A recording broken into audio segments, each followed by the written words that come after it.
That ridge is functionally part of our community, Mr. Voss, and those structures on it fall under board review, whether you like it or not.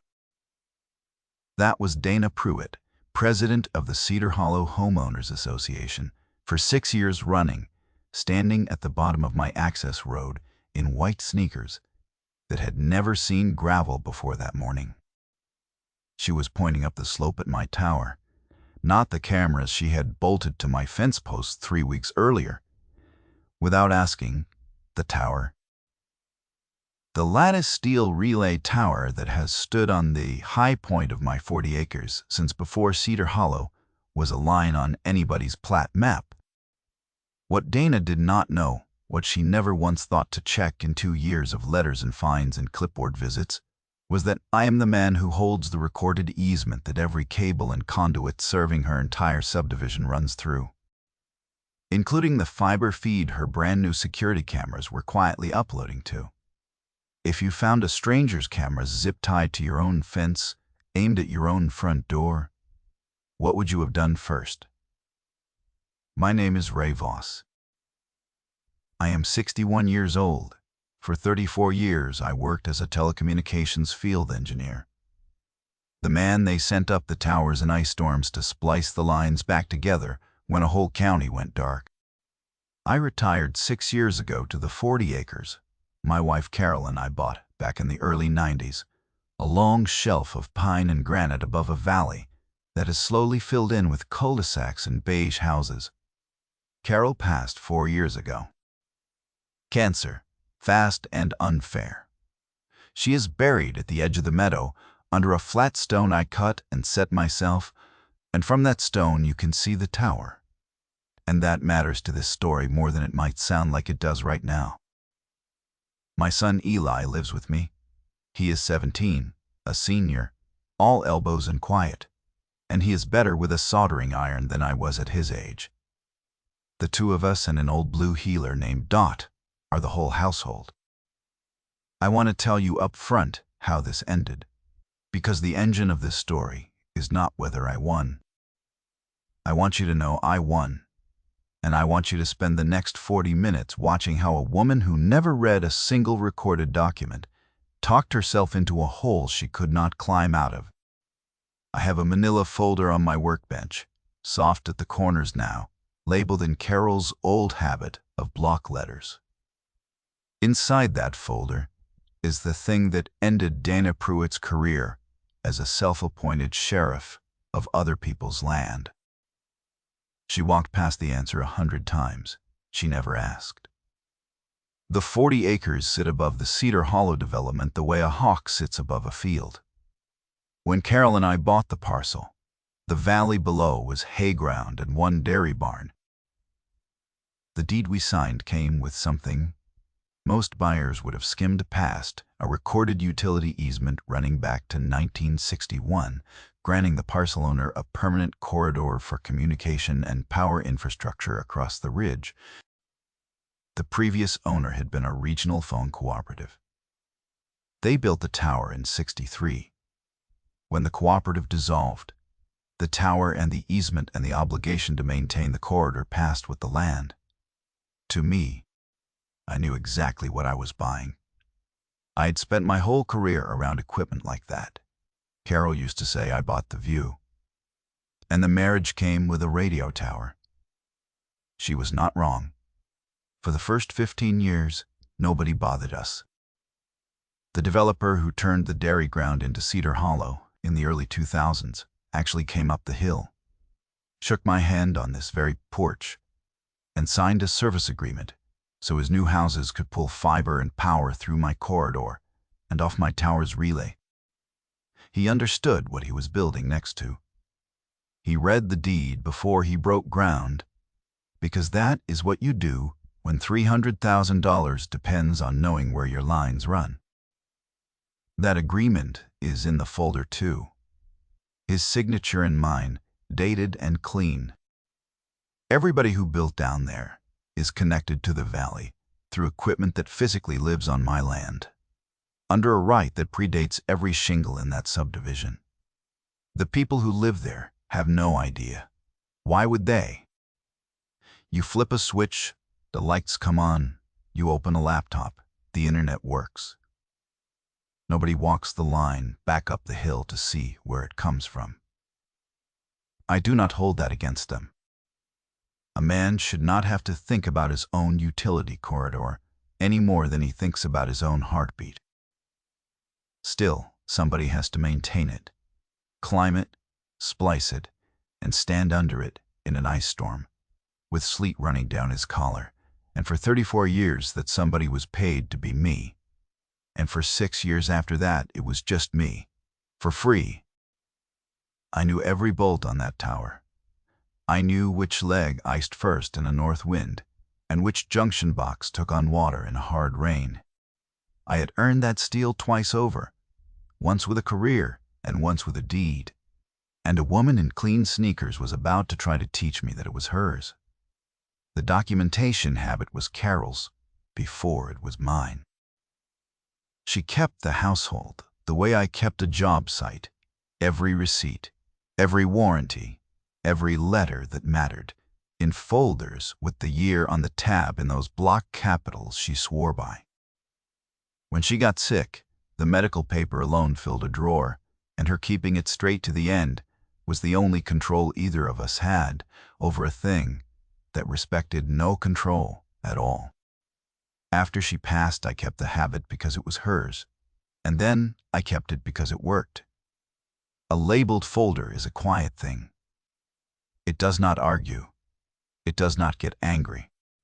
It just sits there being true and waits. And on the day you need it, it is exactly as true as it was the day you filed it. People underestimate that.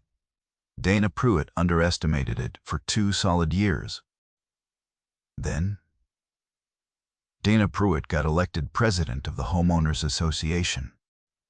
I first met Dana on a Tuesday in the spring, 2 years ago, when she drove her white SUV with the vanity plate up my access road, parked it across my gate so I could not get my truck out, and walked up to my porch with a clipboard and a younger man in an HOA polo trailing behind her. She introduced herself as the president of Cedar Hollow and told me she was conducting what she called a perimeter aesthetics review.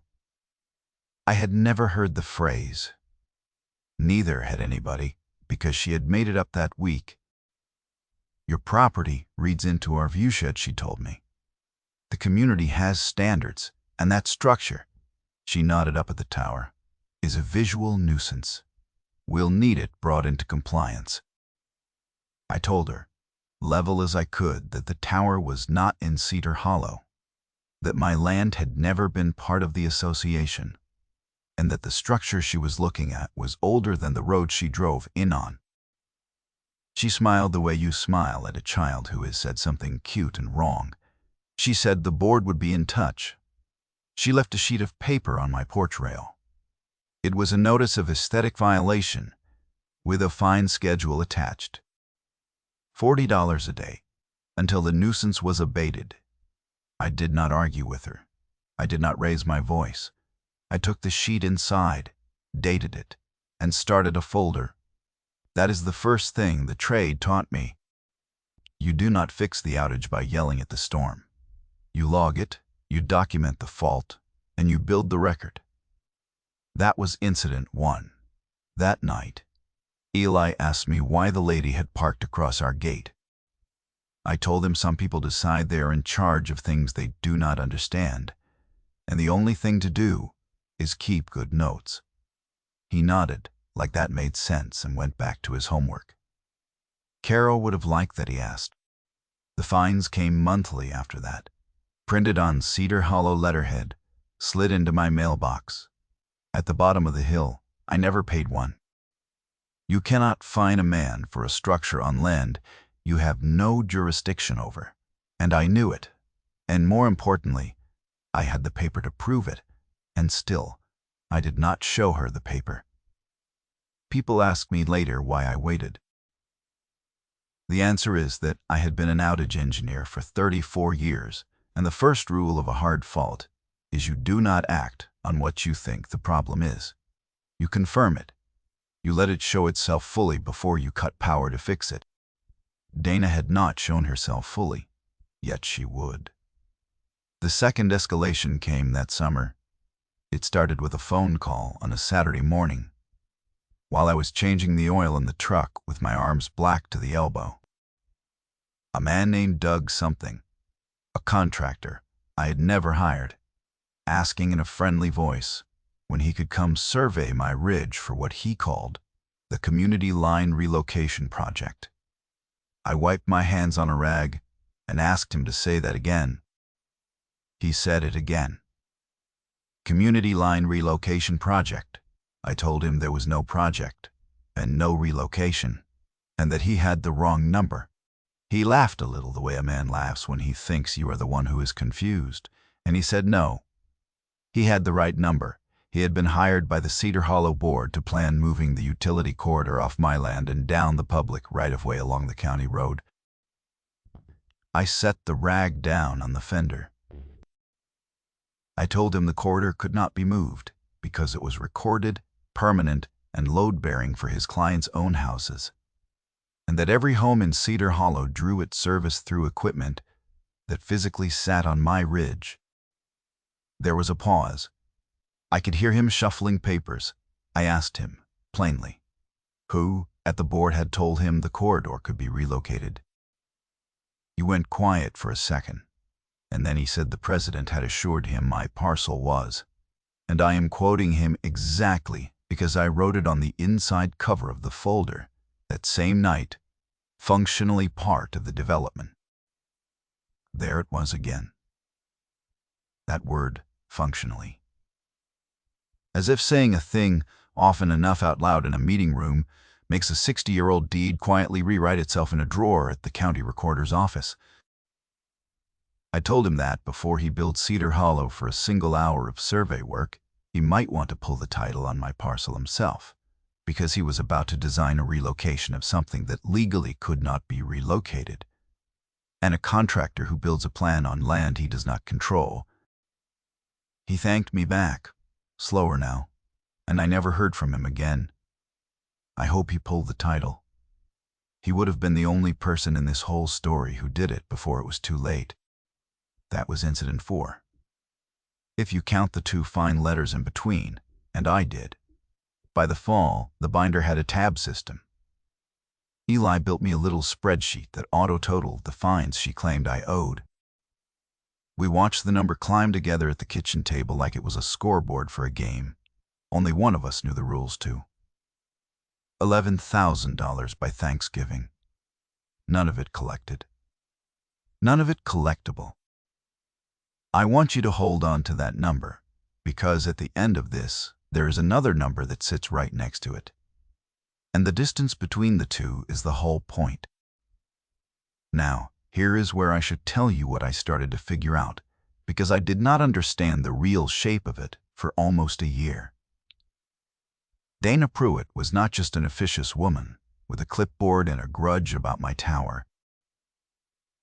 Dana's husband, Mark Pruitt, ran a development company, and that company had quietly optioned the 200 acres of hayfield on the far side of my ridge, the last open ground in the valley, with plans for a second subdivision twice the size of Cedar Hollow. The only problem with their plan, the one engineering constraint they could not buy their way around, was that the new development needed a utility corridor, and the only viable corridor ran across my ridge, across my recorded easement. The one I controlled. They did not want my tower gone for the view. They wanted my tower gone and my corridor freed up so they could route their own infrastructure through it without paying me a dime or asking my permission. The aesthetic nuisance was theater. The real play was the land under the steel. I learned this in pieces, the way you trace a fault back along a line, and the man who handed me the first piece was somebody I did not expect. His name was Gary Hoke. He was on the Cedar Hollow board, a retired postal carrier, the kind of man who joins a board because he believes in showing up. He drove up my road one evening in his own car, not the association SUV, and he stood on my porch, turning his cap in his hands before he said anything. He told me he had voted for the fines because Dana told the board my structure was a safety hazard and a liability. Then he told me he had pulled the meeting minutes himself and found a line item he was not supposed to see, a consulting payment from Mark Pruitt's company to the association's general fund, dated the same week Dana started the perimeter aesthetics review. Gary did not understand all of it, yet he understood enough to know the math was wrong. He asked me if I knew anything. I told him I knew more than he did, and I poured him a coffee, and I added his visit to the folder. Incident: I had stopped numbering the small ones by then and started numbering only the ones that mattered. This one mattered. That was the first ally signal. I did not deploy anything. I filed it. Winter came. The fines kept coming. $40 a day on paper sliding into the mailbox at the bottom of the hill in envelopes I had learned to recognize by the weight. Dana escalated to a registered letter from the association's attorney threatening to place a lien on my property for the unpaid balance, by then over $14,000. A lien on land her organization had no claim to whatsoever. I took the letter to a real estate attorney in the county seat, a sharp, unhurried woman named Lena Cho, whose office was a converted house 2 blocks off the courthouse square, with a space heater going and a wall of recorded plat books behind her desk. I laid my folder on her desk, and I did not say much. I had learned that the paper says it better than I do. She put on her glasses and read the deed. Then the easement. Then she found the recording date, and she stopped and read it twice, once with her finger under the year. 1961. She turned back to the lien thread and read that, and the whole time her face did the thing a good engineer's face does. When the schematic finally makes sense, a small settling around the eyes. She looked up at me over her glasses and said the lien would not survive 10 minutes in front of a judge, that you cannot lien a parcel for violating rules that have never applied to it, and that the attorney who signed this threat had either not seen the deed or was hoping I never would. Then she said something that stuck with me. She said the interesting question was not whether they could win, because they plainly could not. The interesting question was why they kept pushing when they so obviously could not. I told her about Mark Pruitt's option 200 acres on the far side of my ridge. I watched her get very still, the way the room gets still when a load finally finds its true path to ground. She set her pen down. She said, "So it was never about the view." I said no. She said, "Write everything down, every letter, every call, every visit, the dates, the names, and do not, under any circumstances, let them provoke you into doing anything yourself. Do not touch their equipment. Do not raise your voice on their property. Do not give them one frame of you doing anything but keeping records, because the moment they cross a real line, and they will, you will not have to lift a finger. The line itself will do the work." I told her that sounded like the way I had run outages for 34 years. She said then, "You already know how this ends. You just have to wait for the fault to show itself."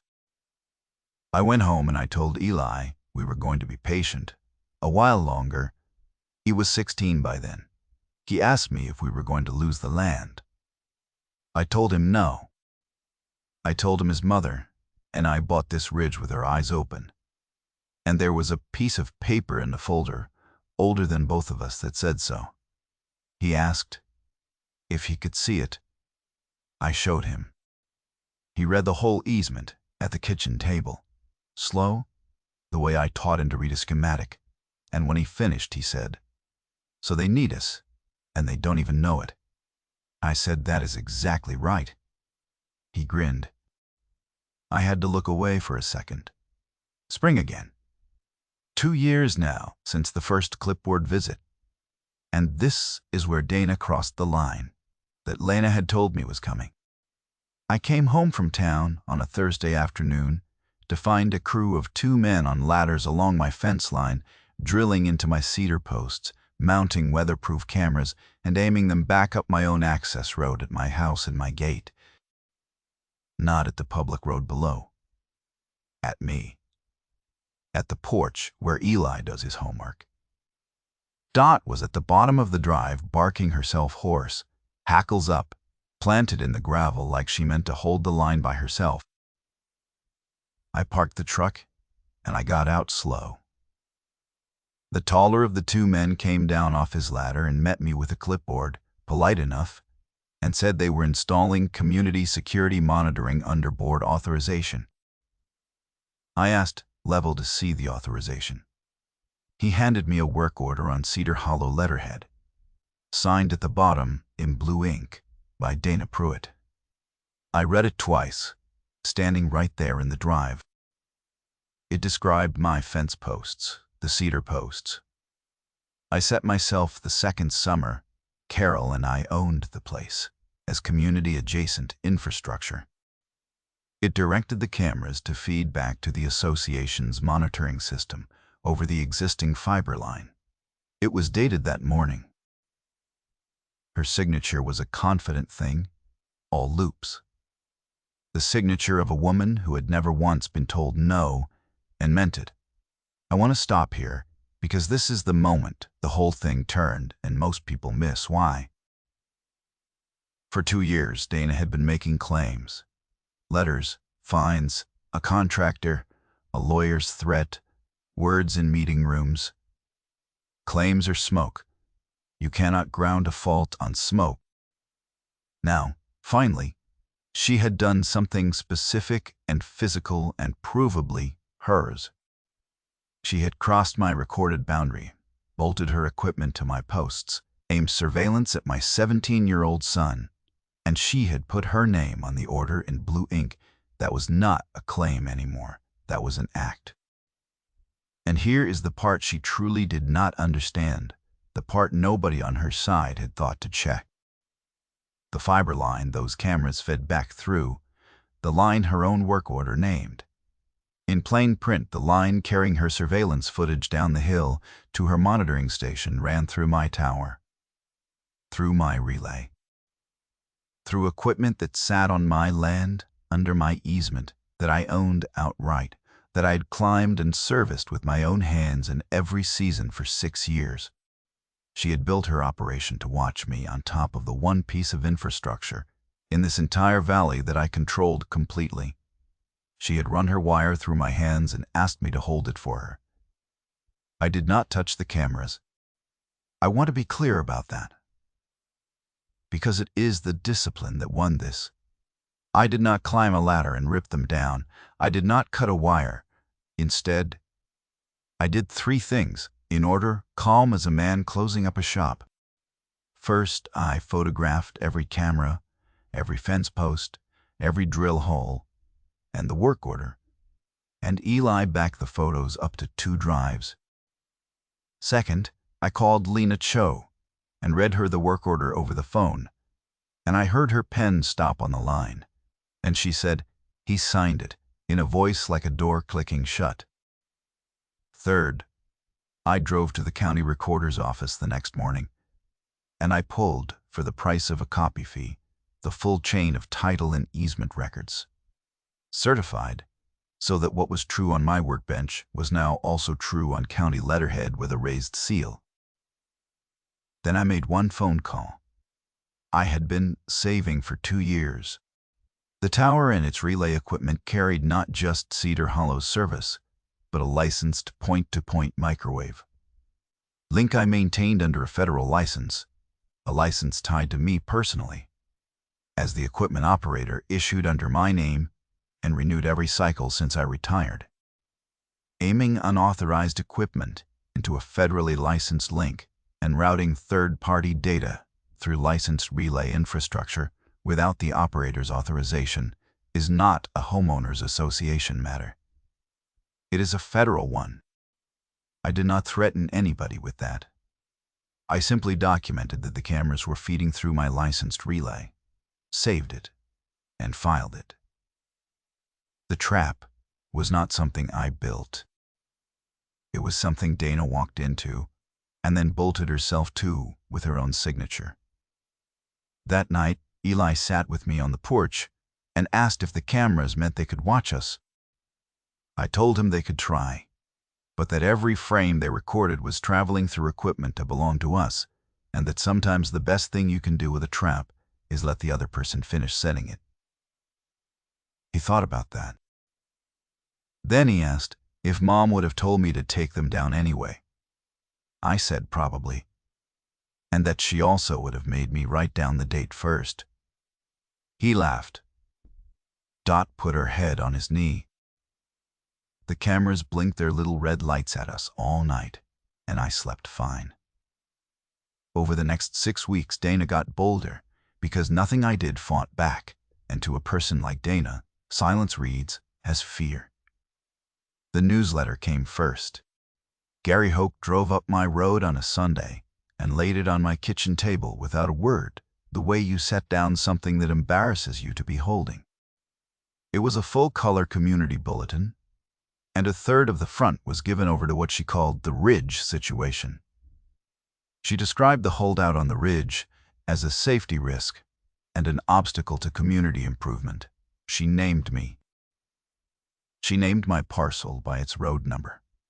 She told 200 households that I was the reason their dues might rise that year, that one stubborn man above the valley was holding the whole community hostage over a rusted eyesore.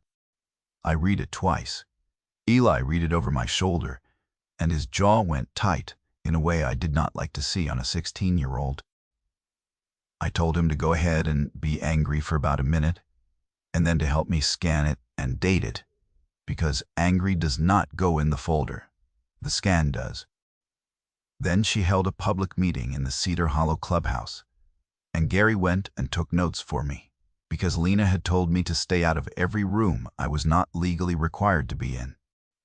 Gary said, Dana stood at the front under the projector and told a full room that my structure would be removed by the end of summer, one way or another, and that the Ridge was.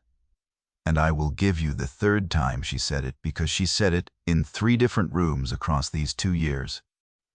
She had a contractor on retainer, she said. She had a date circled. She told the whole neighborhood it was happening, and the whole neighborhood believed her, because she was the one with the microphone, and I was just a name in a bulletin who never showed up to defend himself.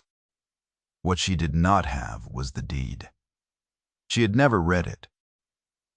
In 2 years of letters, fines, attorneys, surveys, phone campaigns, cameras bolted to my fence, and a public crusade with my name and my road number in it, Dana Pruitt had never once spent $4.20 at the county recorder's office to read the single document that governed the land she was trying to seize. She had a contractor, a lawyer, a husband with a development company, and a clubhouse full of people who trusted her, and not one of them had pulled the title. Lena had been right. The interesting question was never whether they could win. It was how far they would commit, in writing and in public and under oath, before the floor gave out from under all of them at once. The reckoning came at the County Planning Commission. Mark Pruitt's company had to file for preliminary plat approval on the new 200-acre development, and that filing was public, and it included their proposed utility plan. Lena saw it before I did. She called me on a Monday morning, and her voice had a careful flatness to it that I had learned meant she had found something good. She said, "You need to be in that room Wednesday evening, and bring the folder, the whole folder, and let me do the talking." The utility plan for the new subdivision, she told me, showed the corridor running straight across my ridge, across my recorded easement, drawn as though it were unencumbered public ground. They had designed their entire project on top of land they did not control, and they had filed it with the county, under oath, with a licensed engineer stamp on every sheet. Dana was listed as the community liaison. Mark was the applicant. On Wednesday, they sat together at the front table in good clothes, a leather portfolio between them, looking like people who had already won. I sat in the back row with Eli beside me, 17 now. In a collared shirt he had ironed himself, and the folder on my lap with Carol's block letters facing up. Lena sat to my right and did not say a word to me the whole time we waited, because she had told me in the parking lot that the document would speak, and that the worst thing either of us could do was get ahead of it. So we waited. We listened to 2 zoning variances and a fence dispute, and then they called the plat. When the commission opened public comment on the plat, Lena stood and introduced herself as counsel for the owner of the ridge parcel, and she asked the commission a single question. She asked whether the applicant's utility corridor crossed any recorded easement. The county's own staff engineer, a quiet man named Phil Ostrander, who had no stake in any of this, looked at his file and said he would need to check the title. Lena said she could save him the trouble, and she walked a certified copy of the easement and the chain of title to the clerk. And the clerk passed it up, and the room went quiet in the particular way a room goes quiet when paper hits a table and everyone senses the weight of it before they understand it. Phil read it. He read the recording date out loud. 1961. He read the grant language, the permanent corridor, the relay rights, the maintenance obligation, the transfer with the land. He set it down. Then he looked at Mark Pruitt and said plainly, without drama, that the proposed corridor crossed a recorded easement that predated the entire valley's development, and that the applicant did not control, that no plat could be approved routing infrastructure across encumbered private land without the easement holder's recorded consent, and that as drawn, the application could not proceed. Dana stood up. She could not help herself. She told the commission that the parcel was functionally part of the community and had been treated as such for years. Phil asked her if she had a recorded instrument supporting that. She said the board had passed resolutions.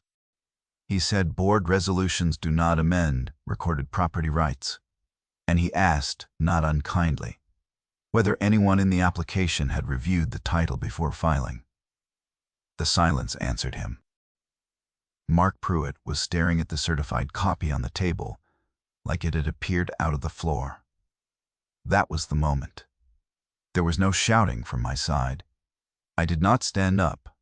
I did not say a word.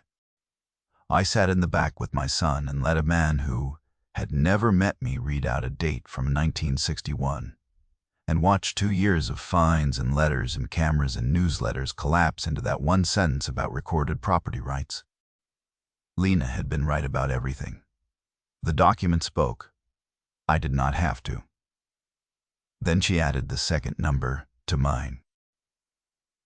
The commission, now alert, asked staff to review the existing Cedar Hollow service infrastructure, because if the easement holder controlled the corridor, the commission wanted to understand the current arrangement, and that is when it came out on the record that the entire existing subdivision was served through relay equipment on my parcel, under a license held in my name, that the association had recently mounted surveillance equipment on my fence and routed its data through my licensed relay without authorization. The county attorney, who had wandered in halfway through, asked to keep a copy of everything. 11,000, then 14,000. In fines Dana had tried to collect from me, every dollar of it uncollected and uncollectible. Against that one easement, recorded 63 years before, she printed her first violation notice, point to both. Feel the gap. The consequences fell the way Lena said they would, automatically, as the natural result of the Pruitt's own actions, rather than anything I did to them. The plat application was denied that same afternoon, on the record, the commissioners not even needing to deliberate long once the easement was in front of them. A corridor across land you do not control is not a thing a commission can approve. no matter how good the engineering stamps look. Mark Pruitt's company had spent by the reporting in the local paper the following week. Somewhere north of $300,000, optioning the 200 acres, and engineering a development that could not be built without a corridor he did not control and now could never get. Because the man who controlled it had 2 years of documented harassment in a soft-cornered folder. His own son's homework, framed in the crosshairs of cameras Dana had signed for. And no reason on this earth to grant consent to the people who had put him there. They had needed one thing from me, the only thing, and they had spent 2 years making sure I would never give it. The option had a deadline. The deadline came.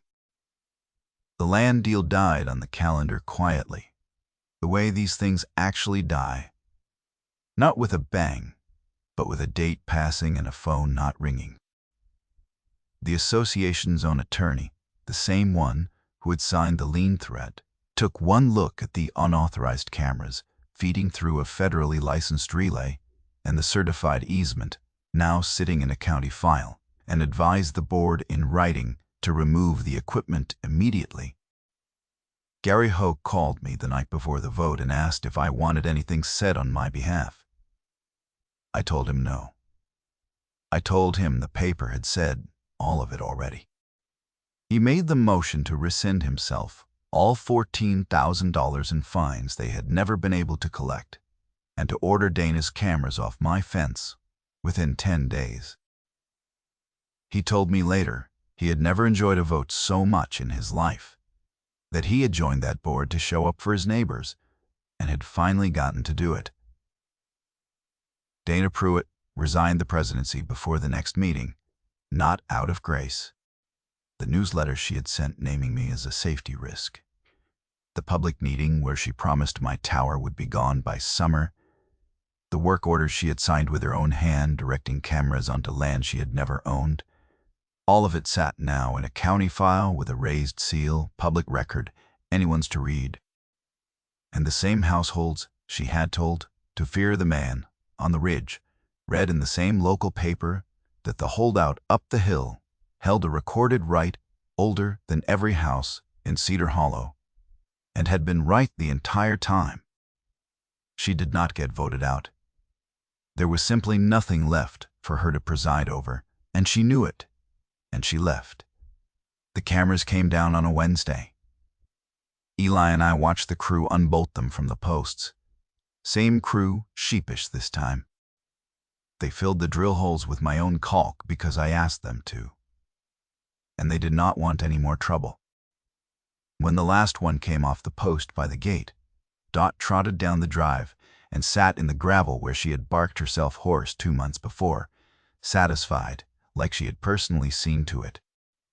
I walked up to the meadow that evening, up to the flat stone I cut myself, and I stood there a while in the last of the light. From there you can see the tower against the sky, the same steel that has stood on that high point since 1963, and below it the valley full of lights. Every one of them running through the corridor, Carol and I bought with our eyes open. I did not say anything out loud. I am not built that way. And I stood there until the tower was just a black line against the blue, and I thought she would have liked how it ended. Quiet. No yelling.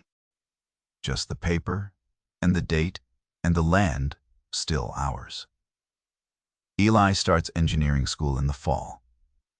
He told me last week he wants to keep the tower license in the family when he is old enough to hold it. I told him it would be his someday, the land and the steel and the folder both. He asked if he could keep the folder on his own workbench when that day came. I said yes. Carol's block letters on the tab and his hand on it now. That is the only inheritance that ever mattered to me.